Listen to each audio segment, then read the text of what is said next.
I'm sometimes asked if I'm actually just a preacher for positive thinking. Well, the short answer is, hey, I certainly don't recommend negative thinking. I'm definitely in the glasses half full territory. But the long answer is influenced by quantum physics. So buckle yourself in for a deep and profound couple of minutes that has the potential to change everything that you know and do. My very limited understanding of what Einstein made famous with his explanations about E equals mc squared is that the things that we call atoms are made up of electrons, protons, neutrons, etc., but they turn out to be the big bits of atoms. Apparently, we know of over 250 subatomic particles. Some of these things are so small, they have no matter. In other words, they're just pure energy.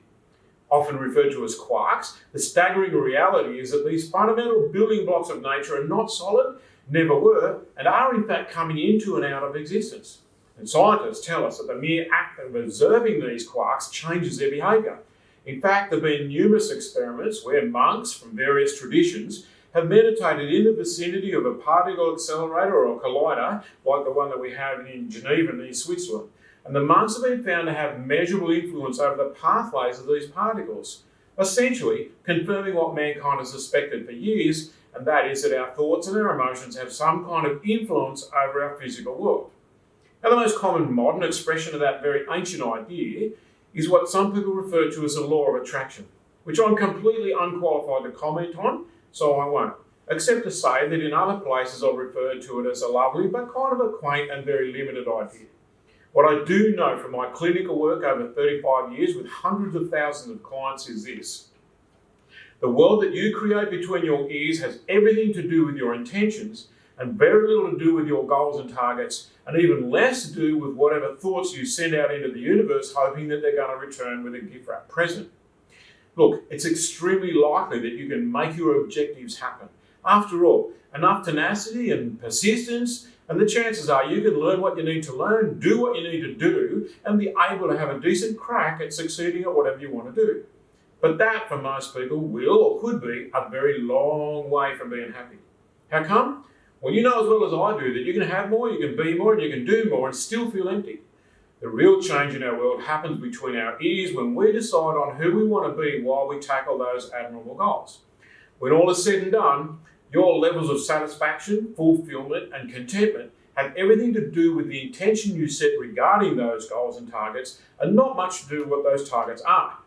So here's a classic example. Years ago, Mary and I decided to move to the country, build our dream home so that we could bring our kids up in the bush. So off we went, and lots of volunteers with specific skills like bricklaying and carpentry turned up to help. And we were extremely grateful to these people who basically came out of the woodwork and signed up to help us build our dream, or someone else's dream really, from their point of view. But we had to take them to task and ask them to change their way they work because they were used to the normal rough and tumble of a building site where swearing and fighting makes up a typical day. Now, it took a while to get across to them that we wanted the experience of building to be a fun-filled adventure more than we wanted the house finished. Now, initially, they all thought we were bonkers because who'd want to take longer than necessary to build a house if swearing and expletives got it all done quicker? They'd be thinking, why not? But they soon enough came around to the idea that we were exchanging a part of their life for something. On the one hand, they could swap their labour for a frustrating, tiring day, or they could trade their skills for a fun, laughter-filled, rewarding journey through a gift that was the day. Well, it didn't take them long to understand that option A was the one that they selected every day in normal work, and the deal was they were swapping their life energy for money. Option B, where we all went out of our way to sing and whistle and joke our way through the day, still resulted in the construction of a house. But everyone remembers it 31 years later with great fondness. And that's your choice. What you can have or do, but who will you be while you go about it? Intention is everything, and goals are just the challenges you choose to embrace while you struggle to be the person you want to be during the battle.